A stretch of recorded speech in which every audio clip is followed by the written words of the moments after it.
अस्सलाम वालेकुम स्टूडेंट्स। आज आपका क्लास 10th का पहला लेक्चर है।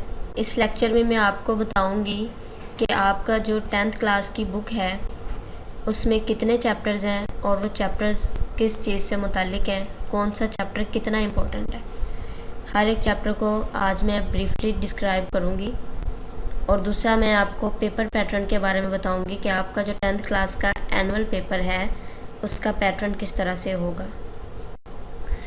आपकी जो बायोलॉजी की बुक है इसमें टोटल 9 चैप्टर्स हैं और इन चैप्टर की जो सीरियल नंबर्स हैं वो चैप्टर नंबर 10 से स्टार्ट हो रहा है। क्योंकि जो 9 चैप्टर हैं वो आप क्लास 9th में पढ़ के आ चुकी हैं, तो अब आपका जो पहला चैप्टर है वो चैप्टर नंबर 10 है क्लास 10th का।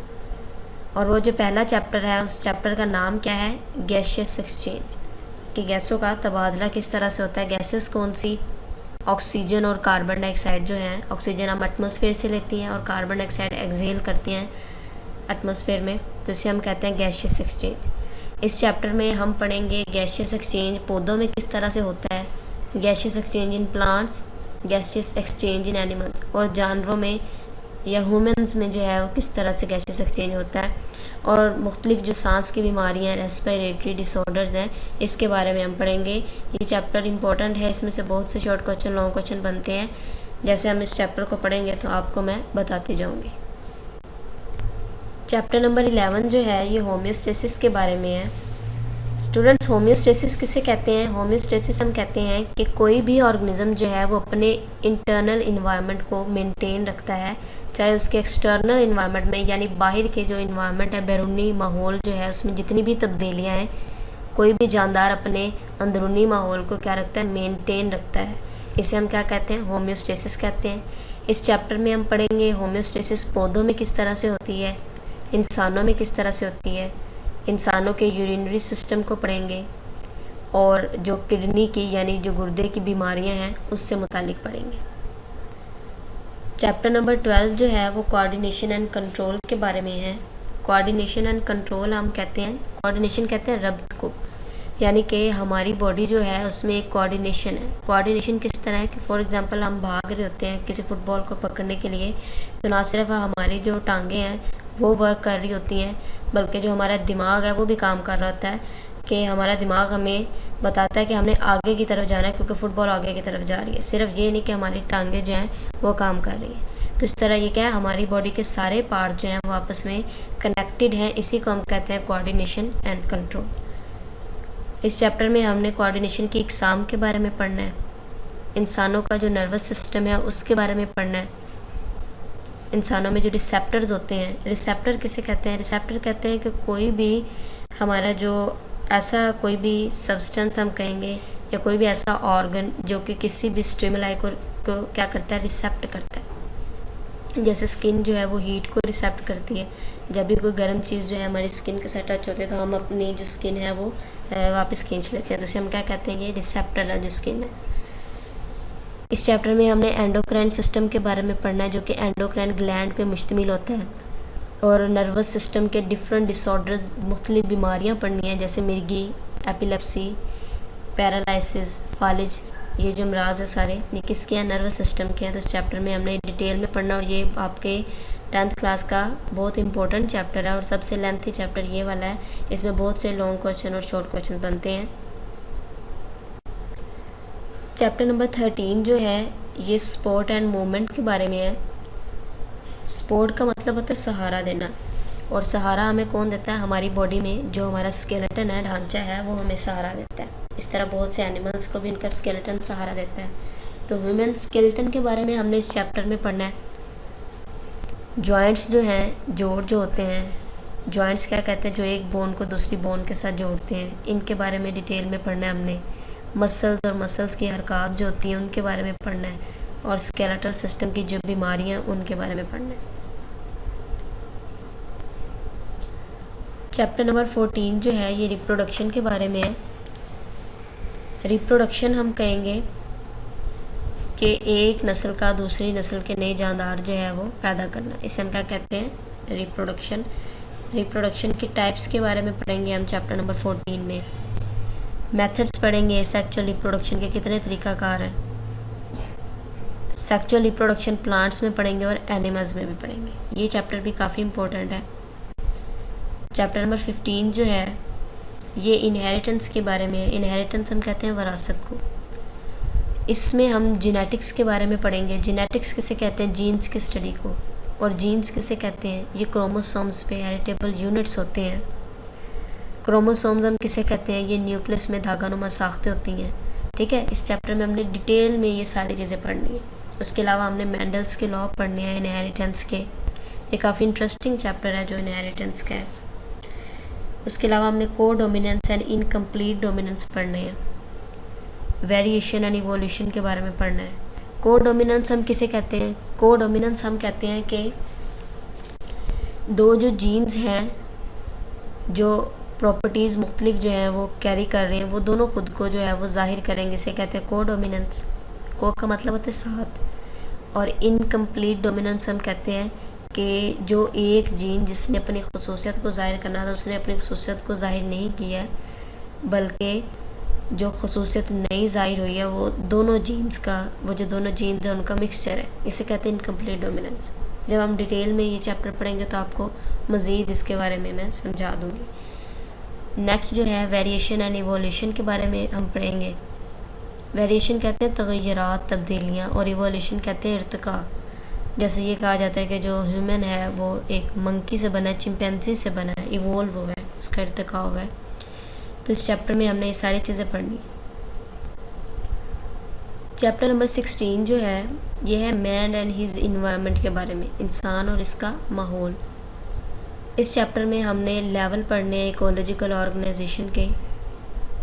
उसके अलावा हमने मटेरियल और एनर्जी एक इकोसिस्टम में किस तरह फ़्लो होती है, यानी कि जो एनर्जी या कोई मटेरियल है वो एक ऑर्गेनिज्म से दूसरे ऑर्गेनिज्म में किस तरह से जाती है। स्टूडेंट्स, इकोसिस्टम किसे कहते हैं? इकोसिस्टम हम कहेंगे कि ये एक सिस्टम है जिसमें बेजान और जानदार जो ऑर्गेनिजम्स हैं वो मिल के रहते हैं। ठीक है, इस चैप्टर में हमने इंटरेक्शंस पढ़ने हैं कि एक इकोसिस्टम में इंटरेक्शंस किस तरह से होते हैं। इंटरेक्शन किस तरह कहते हैं? इंटरेक्शन किसे कहते हैं? इंटरेक्शन हम कहेंगे कि जैसे हम हैं तो हम जो है अपने माहौल में बेजान अशिया के साथ भी हमारा इंटरेक्ट है। ठीक है, और दूसरी जानदार अशिया के साथ भी हमारा इंटरेक्शन होता है।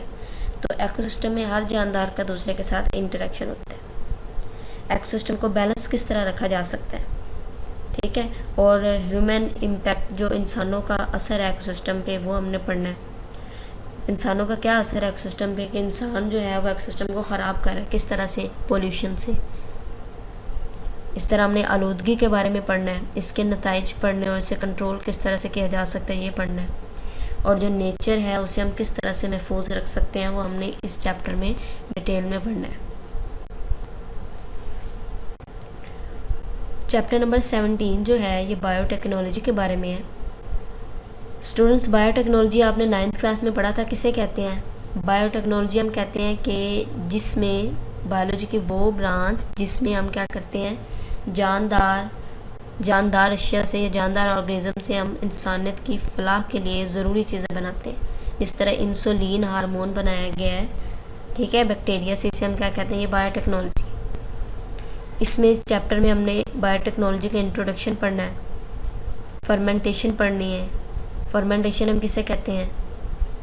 एनारोबिक रेस्पिरेशन को कहते हैं फर्मेंटेशन। जेनेटिक इंजीनियरिंग के बारे में पढ़ना है। सिंगल सेल प्रोटीन के बारे में पढ़ना है, यानी कि एक सेल से हम उसको अगेन एंड अगेन रिप्रोड्यूस करवा के उससे हम किस तरह से प्रोटीन हासिल कर सकते हैं, इसके बारे में हमने पढ़ना है। स्टूडेंट, चैप्टर नंबर 18 जो है ये आपकी बुक का लास्ट चैप्टर है और सबसे शॉर्ट चैप्टर है। और इस चैप्टर में से एनुअल पेपर में सिर्फ शॉर्ट क्वेश्चन आते हैं, लॉन्ग क्वेश्चन नहीं बनता, तो हम इसमें सिर्फ शॉर्ट क्वेश्चन पढ़ेंगे। ये चैप्टर फार्माकोलॉजी के बारे में है। फार्माकोलॉजी में हम ड्रग्स की स्टडी करते हैं और ड्रग्स दो तरह के होते हैं। एक होते हैं मेडिसिनल ड्रग्स, यानी तबी अदवायात। तबी अदवायात किसे कहते हैं? कि जैसे हमें कोई भी बीमारी होती है तो हम उसकी कोई भी मेडिसिन लेते हैं, तो ये मेडिसिनल ड्रग्स हैं। और एक ड्रग्स होते हैं जो एडिक्टिव होते हैं, यानी नशावर अदवायात, जो कि हम जो है मिस यूज़ इसका करते हैं। ठीक है ना, एडिक्टिव ड्रग्स का, जो कि इंसान को अपना क्या बना देती हैं, आदी बना देती हैं, इसीलिए हम इसे कहते हैं एडिक्टिव ड्रग्स। और इस चैप्टर में हमने एंटीबायोटिक्स के बारे में पढ़ना है। एंटीबायोटिक्स, एंटी कहते हैं अगेंस्ट, और बायोटिक्स हम कहते हैं कोई भी बायो कहते हैं हम लिविंग, ठीक है ना, यानी कोई भी लिविंग चीज़, और इसमें बैक्टीरिया को हम लेते हैं, यानी बैक्टीरिया के ख़िलाफ़। जैसे अगर हमारी बॉडी में बैक्टीरिया वगैरह चले गए तो उसको किल करने के लिए हम एंटीबायोटिक्स लेते हैं, जैसे पैरासीटामोल, पेनिसिलिन, ये एंटीबायोटिक्स है। उसके अलावा हमने वैक्सीन जो है इसके बारे में पढ़ना है। वैक्सीन का नाम आपने सुना होगा, तो वैक्सीन किसे कहते हैं? ये कोई भी ऐसा सब्सटेंस है जो कि हमारी बॉडी में एंटीबायोटिक्स की प्रोडक्शन को बढ़ाता है, उसको स्टिमुलेट कर देता है, उसे तरगीब देता है। तो ये आपकी क्लास के जो है आपकी बुक के 18 चैप्टर थे। इन 18 चैप्टर को जब हम स्टडी करेंगे तो साथ साथ मैं आपको बताती जाऊंगी किस तरह शॉर्ट क्वेश्चन बनते हैं, किस तरह लॉन्ग क्वेश्चन बनते हैं।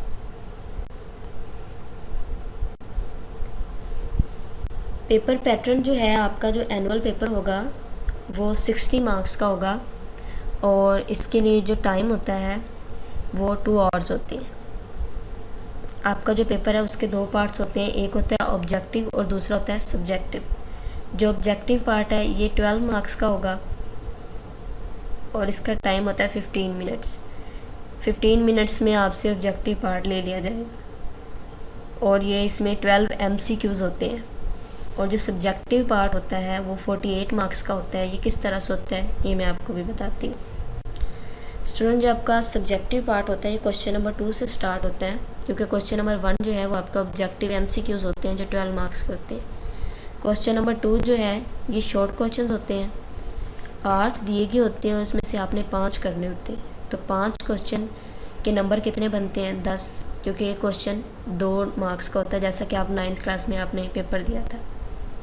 क्वेश्चन नंबर 3 जो है ये भी शॉर्ट क्वेश्चन का होता है, इसमें से भी आपने 8 दिए गए होते हैं और 5 करने होते हैं, उस तरह 5 के नंबर कितने बनेंगे? 10। क्वेश्चन नंबर 4 जो है ये भी 5 क्वेश्चन आपने करने होते हैं, 8 दिए गए होते हैं, 8 में से 5 करने, यानी ये तीनों जो है क्वेश्चन नंबर 2, 3 और 4 जो है तीनों में से 8 क्वेश्चन दिए गए होंगे और आपने इस तीनों में से 5 करने होंगे। इस तरह आपके पास चॉइस होगी। तो इस तरह 30 मार्क्स के जो है ये शॉर्ट क्वेश्चन बन जाएंगे। क्वेश्चन नंबर 5 जो है ये लॉन्ग क्वेश्चन का होता है और इसके 2 पार्ट्स होते हैं। ए पार्ट जो है वो 5 मार्क्स का होता है और बी पार्ट जो है वो 4 मार्क्स का होता है। इस तरह क्वेश्चन नंबर 6 और 7 भी इसी तरह उसमें मार्क्स की डिस्ट्रीब्यूशन होगी।